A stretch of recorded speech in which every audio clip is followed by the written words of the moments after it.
గౌరవ సభ్యులు పార్థసారథి గారు. ధన్యవాదాలు అధ్యక్ష.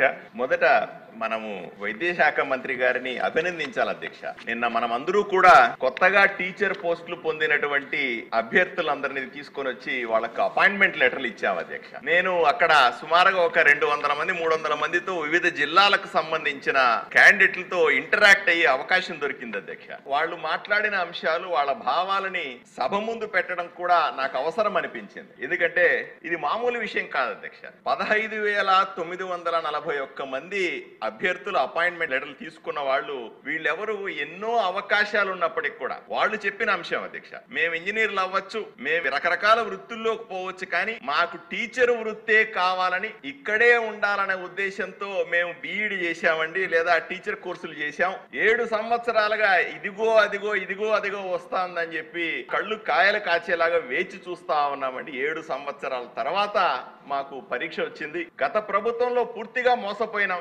5 ఏళ్లుగా జగన్మోహన్ రెడ్డి ముఖ్యమంత్రిగా ఉన్నప్పుడు ఎవరు మమ్మల్ని పట్టించుకోలేదు. ఎలక్షన్ లో వచ్చే సమయానికి మాత్రం ఏదో ఒక 5,000 పోస్టులు ఇస్తున్నామని చెప్పారు, కానీ అది జరగలేదు.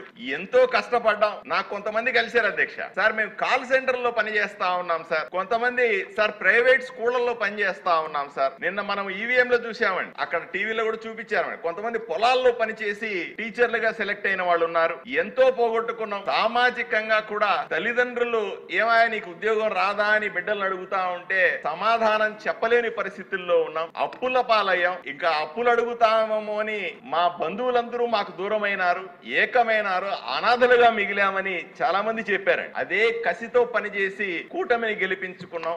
మా కష్టాలు ఏదైతే కూటమిని గెలిపించుకోవాలనే నిర్ణయం సరైందనుకున్నాం. మొదటి సంతకంగా ముఖ్యమంత్రి గారు మామూలు డిఎస్సి కూడా కాదు, మెగా డిఎస్సి ప్రకటించారు. కానీ వాళ్ళు చెప్పిన ఒకటే విషయం అధ్యక్ష, మొదటి సంతకం పెట్టినప్పటికి కూడా మాకు అనుమానం ఉండే, అసలు చేస్తారా లేదా అని, ఇది అవుతుందా అవదా అని ఎన్నో ఆలోచనలు మాకుండే. కానీ ఒకే ఒక నమ్మకం కూడా ఉండే. లోకేష్ సార్ ఉన్నారు, ఆయన యువగళం పాదయాత్రలో మా కష్టాలు విన్నాడు, తప్పనిసరిగా ఆయన చేస్తాడనే నమ్మకంతో మేము చదువుకున్నాం. అసాధ్యం అనుకున్నది సుసాధ్యం చేసి చూపించినారు అని వాళ్ళు చెబుతా ఉంటే మన మనసు పొంగింది అధ్యక్ష.